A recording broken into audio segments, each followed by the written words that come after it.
pencegahan stunting adalah investasi penting untuk menciptakan generasi yang cerdas, sehat, dan mampu bersaing di masa depan. Maka dari itu, jangan ada stunting baru.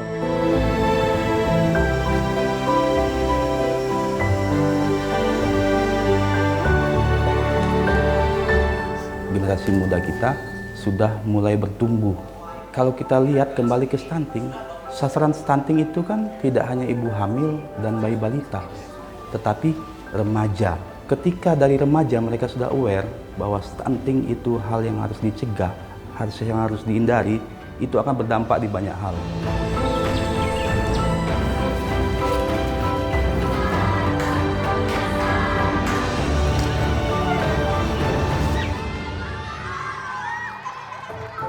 Inilah Refleksi. Temukan kisah, temukan harapan.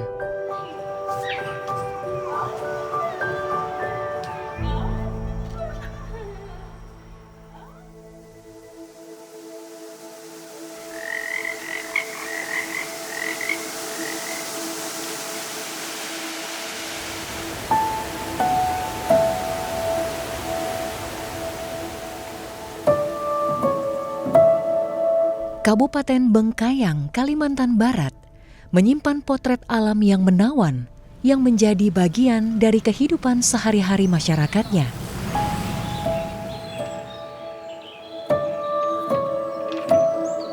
Kabut di pagi hari, suara burung menyambut fajar, hingga mentari yang perlahan menerangi di balik perbukitan menjadikan Bengkayang sebagai ruang yang penuh keharmonisan.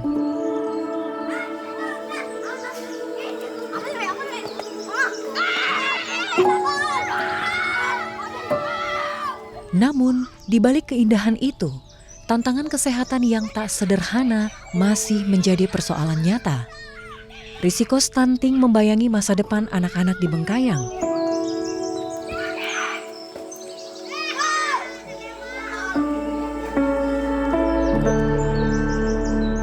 Di balik bayang-bayang itu, ada kisah tentang seorang ibu muda bernama Ica. Menikah pada usia 17 tahun, Ica menjalani hari-harinya di rumah sederhana bersama 2 anak dan ayahnya. Sementara sang suami pulang setahun sekali demi mencari nafkah di perantauan. Tuhan Maha Kuasa, haleluya. Tuhan Maha Kuasa. Meski begitu, bagi Ica, tantangan terbesar bukan hanya soal jarak atau ekonomi. Ia menyimpan kekhawatiran pada tumbuh kembang anaknya yang kedua, sulit makan dan kerap menolak asupan yang diberikan. Sejak kapan kakak tahunya anak kurang mau makan itu? Sudah lama, dari umur 6 bulan. Ini sekarang umur? 2 tahun lebih jarang mau makan dia. Ada makanan favorit kah yang dia senangi gitu? Ada sih, telur sama bubur sering dia mau makan, hanya itulah yang setiap hari saya kasih. Agar masa depan anaknya tak ikut terbatas oleh keadaan yang hari ini mereka hadapi, perlahan Ica berikhtiar memahami arti gizi dan pola asuh yang ia dapatkan dari program pos gizi dahsyat di wilayahnya sejak tahun 2025. Ikhtiar itu kini mulai menunjukkan hasil. Anaknya yang enggan untuk makan, kini mulai mengenal pola makan yang lebih baik serta nafsu makan yang mulai tumbuh.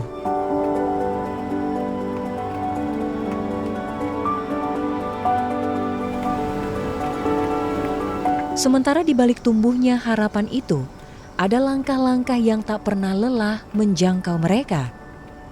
Tim Wahana Visi Indonesia, sebuah organisasi kemanusiaan Kristen yang berfokus pada kesejahteraan, perlindungan, dan pendidikan anak di Indonesia bersama para kader terus hadir mendampingi, menempuh perjalanan puluhan kilometer dari pusat kota Bengkayang, melintasi jalan yang terjal, infrastruktur yang masih terbatas, serta akses yang tak selalu mudah dilalui.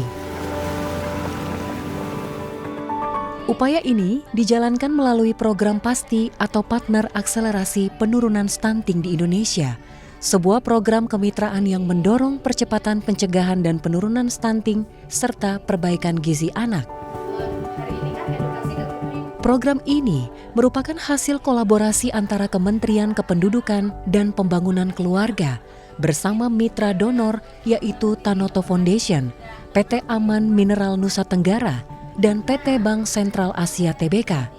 Melalui kemitraan ini, berbagai intervensi berbasis masyarakat dihadirkan agar lebih banyak anak Indonesia memiliki kesempatan untuk tumbuh sehat dan mencapai potensi terbaiknya.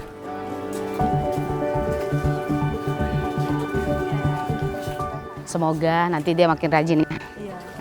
Kalau enggak nanti ya gimana gitu.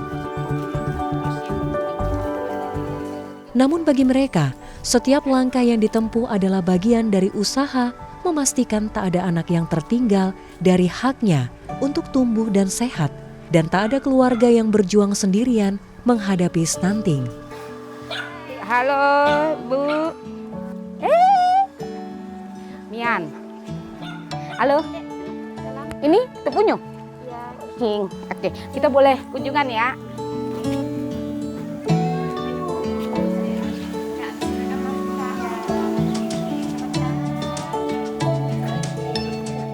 Kak, tadi anaknya ada berapa Kak?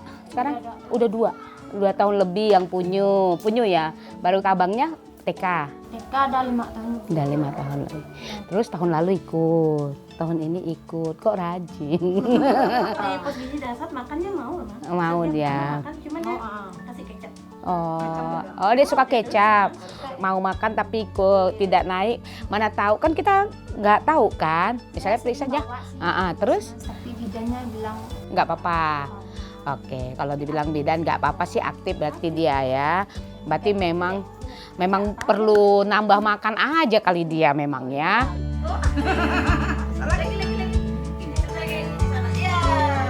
Angka prevalensi stunting di Kabupaten Bengkayang menunjukkan dinamika yang mesti menjadi perhatian serius.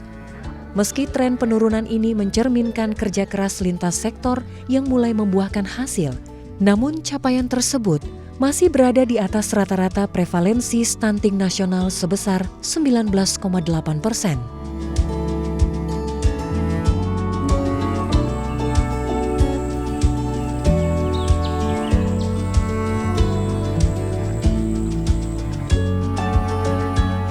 Kita lihat trennya, kok ini datanya naik turun.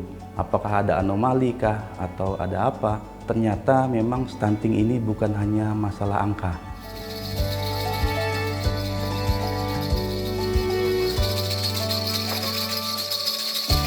Stunting itu banyak sekali penyebabnya. Salah satunya adalah perilaku, seperti pola asuh masyarakat, orang tua terhadap bayinya gitu ya.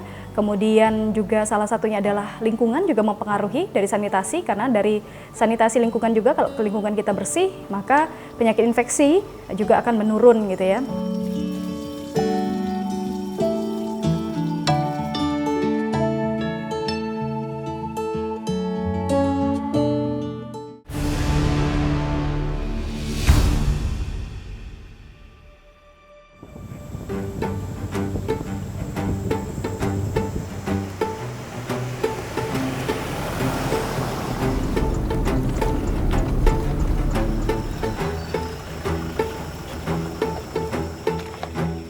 Selamat pagi, Pak Camat, Ibu, Pak Lurah, Adik. Ibu, cantik hari ini, pakai baju Kartini. Dung, maksain disalim. Oke, selamat pagi semua. Pagi. Upaya pencegahan stunting memang seharusnya dimulai dari desa, titik yang paling dekat dengan kehidupan masyarakat. Dari desa, kolaborasi lintas sektor dibangun, melibatkan pemerintah, tenaga kesehatan, kader, organisasi non-pemerintah, hingga masyarakat itu sendiri dalam satu gerak bersama. Kolaborasi antara Kementerian Kependudukan dan Pembangunan Keluarga atau Kemenduk bangga bersama para mitra donor yaitu Tanoto Foundation, PT Aman Mineral Nusa Tenggara, dan PT Bank Sentral Asia Tbk yang diimplementasikan oleh Wahana Visi Indonesia melalui program PASTI atau Partner Akselerasi Penurunan Stunting di Indonesia sejak tahun 2023 terus memperkuat upaya percepatan penurunan stunting melalui intervensi berbasis masyarakat yang menekankan edukasi, pendampingan, dan pemberdayaan. Program PASTI itu adalah partner akselerasi penurunan stunting di Indonesia, merupakan program kemitraan antara Kemenduk Bangga dengan mitra donor yaitu Tanoto Foundation, PT Aman Mineral Nusa Tenggara, PT Bank Sentral Asia TBK dalam program percepatan pencegahan penurunan stunting di Indonesia dan perbaikan gizi anak.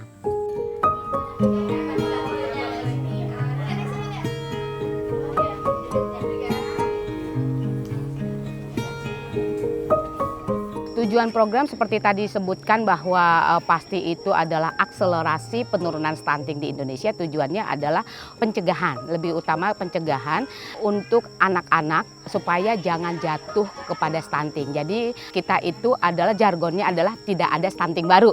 Jadi bukan menangani anak-anak stunting, tetapi adalah anak-anak yang berisiko stunting. Oleh karena itu yang menjadi fokus kita kalau untuk anak itu adalah anak di bawah usia 2 tahun gitu ya.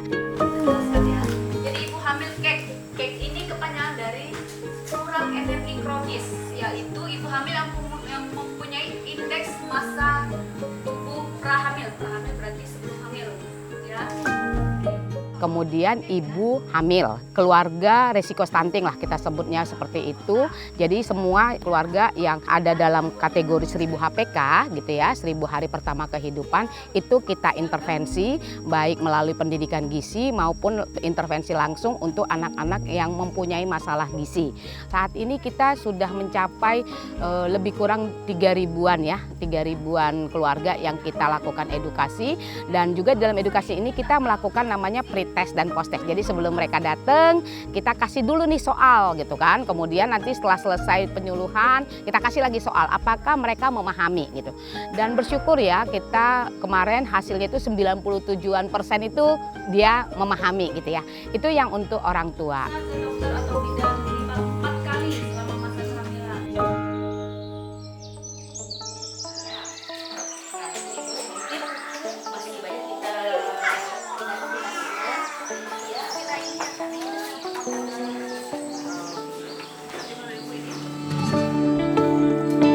Dalam program PASTI, Wahana Visi Indonesia mendorong terbentuknya desa model sebagai referensi untuk desa-desa lainnya di luar wilayah dampingan dengan pendekatan yang diinisiasi program PASTI.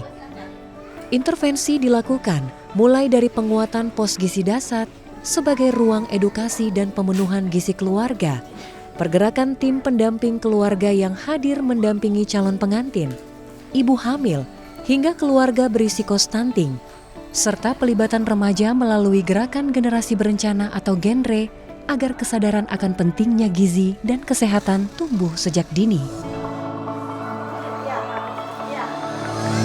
Tak hanya itu, peran tim percepatan penurunan stunting, baik tingkat desa hingga kabupaten, juga diperkuat untuk memastikan setiap program berjalan terarah dan berkelanjutan, dengan dukungan kebijakan serta pemanfaatan dana desa yang lebih fokus pada pembangunan manusia. Kita juga melakukan pendampingan intens karena kita ada tadi 175 desa, kita pendampingan intens memang hanya di 27 desa, tapi bukan meninggalkan yang lainnya. Jadi mereka memang dipersiapkan sebagai tim yang bisa menceritakan dan mengajari ke desa-desa lain tentang bagaimana pendekatan jika masalah stunting di desa lain itu tinggi. Semua yang diajarkan ini masyarakat bisa berubah gitu ya, masyarakat bisa berubah, bisa diimplementasikan. Jadi memang pendekatan yang kita lakukan adalah terjadinya perubahan perilaku di masyarakat, khususnya orang tua ya.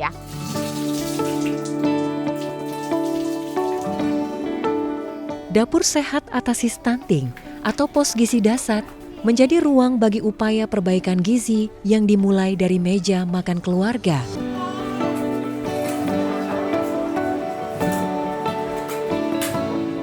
Dalam pelaksanaan Pos Gizi Dasar ini terdapat 2 alur. Yang pertama yaitu alur kelas makan dan alur kelas edukasi.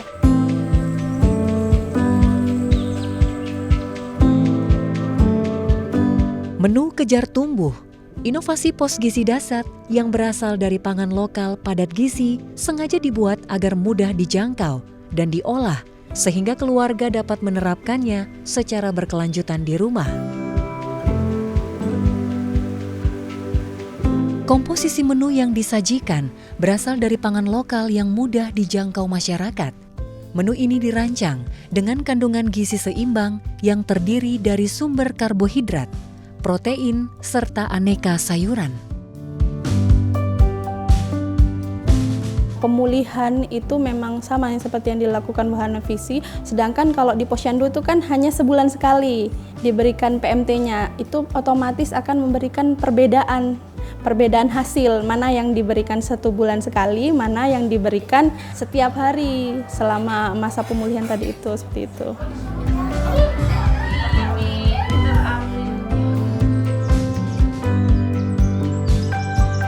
Kemudian untuk indikator keberhasilannya, bukan kegiatan itu hanya dilakukan saja, tetapi untuk keberlanjutannya, jadi terjadi perubahan perilaku, Mas. Itu yang kita harapkan dan kita pantau. Jadi dalam pos gizi dahsyat itu ada yang namanya rapot. Apakah setiap keluarga itu mempraktekkan apa yang sudah diberikan oleh fasilitator. Nah, dari situ kita melihat apakah program pos gizi dahsyat dan edukasi yang dilakukan oleh PDKB ini berdampak atau tidak dari kebiasaan perilaku dalam memberikan makan kepada anak. Masyarakat yang menyiapkan, masyarakat yang melakukan, dan masyarakat juga yang menilai dan mengukur. Sehingga awareness kelompok timbul yang akan memperkuat awareness individu masing-masing. Saya rasa program itu yang akan kita lanjutkan dan kita tingkatkan untuk tahun-tahun berikutnya. Sebaiknya ibu-ibu selalu membawa anak-anaknya ke Posyandu untuk ditimbang, diukur, dan diberikan makanan tambahan dari pihak Posyandu. Di tengah tantangan membangun generasi yang lebih sehat, peran pemerintah desa menjadi angin pendorong yang mengarahkan perubahan. Melalui kebijakan yang bertujuan menekan praktik pernikahan usia dini, serta pengalokasian dana desa untuk program gizi, edukasi kesehatan, dan pendampingan keluarga, harapannya dari langkah-langkah ini akan tumbuh generasi desa yang lebih sehat, lebih kuat, dan memiliki masa depan yang tak lagi dibayangi ancaman stunting. Di situ kita membuat peraturan jangan sampai pemerintahan desa selain pengurus adat, pasirah adat dan kepala desa termasuk RT, Kadus tidak boleh menghadiri pernikahan di usia dini itu. Itu aturan yang kita buat dan kita sepakati.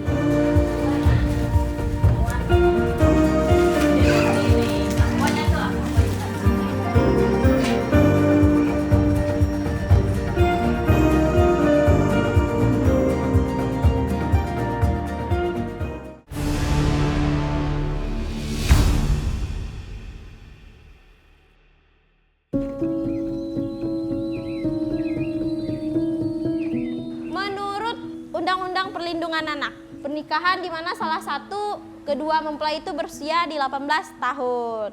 Nah, menurut teman-teman, minimal kita nikah itu umur berapa gitu? Berapa?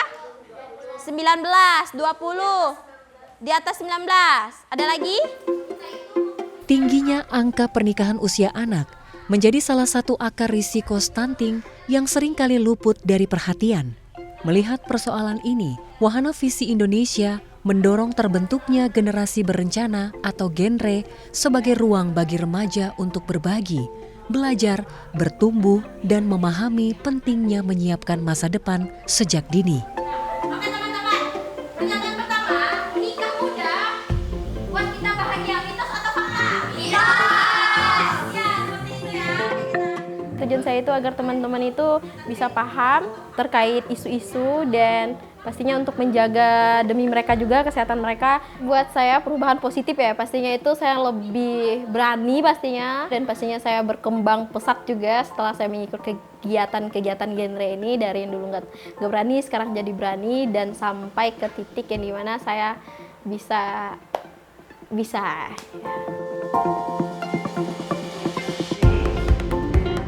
Bukan hanya edukasi, genre juga menjadi suara yang membawa temuan lapangan ke hadapan pemerintah desa.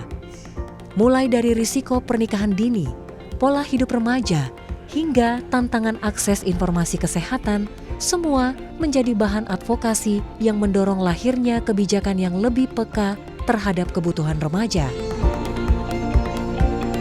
Masa remaja merupakan fase penting dalam proses kehidupan. Remaja sangat penting untuk masa kehidupan karena anak-anak ini kita coba latih untuk namanya kita menyebut ansit, analisa situasi. Di mana di sini adik-adik kita meminta mereka untuk melihat bagaimana kondisi desa kalian, kemudian melakukan ya diskusi sama sesama remaja tentang apa aja sih yang mereka temukan masalah gitu ya. Tapi memang kita fokus kepada isu stunting, tentang makanan, pergaulan, baik di lingkungan sekolah, di lingkungan masyarakat. Kemudian mereka juga melakukan wawancara ke kepala desa, ke bagian puskesmas, ke guru-guru gitu. Nah, temuan mereka beberapa daerah berbeda-beda ya, tetapi untuk di wilayah itu hampir mirip semua adalah perkawinan usia anak.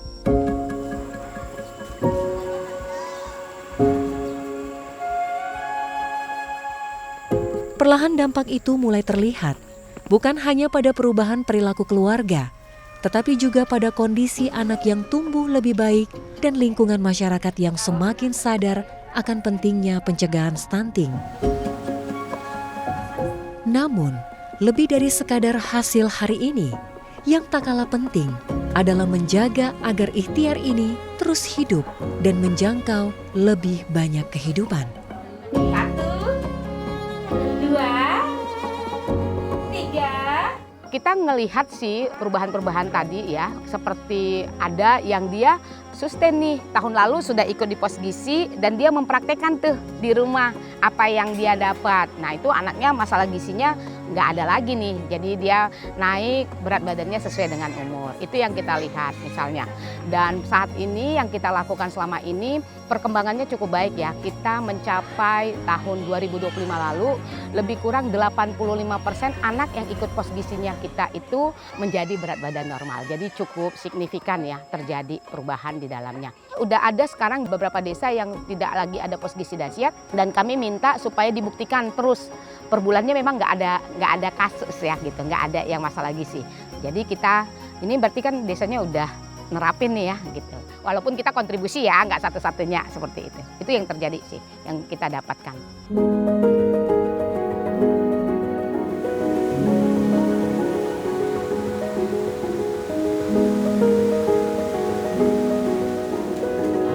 Sebenarnya harapan kami kalau pos gizi dahsyat nggak ada lagi, berarti kan nggak ada masalah gizi gitu.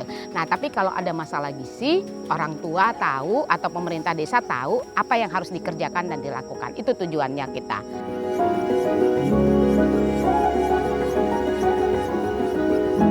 Kalau misalnya tidak ada lagi dari Wahana Visi Indonesia misalnya yang membantu kami untuk kegiatan, kami tetap berkelanjutan dan berkesinambungan untuk melakukan ini karena sudah menjadi komitmen juga dari pemerintah daerah Kabupaten Bengkayang.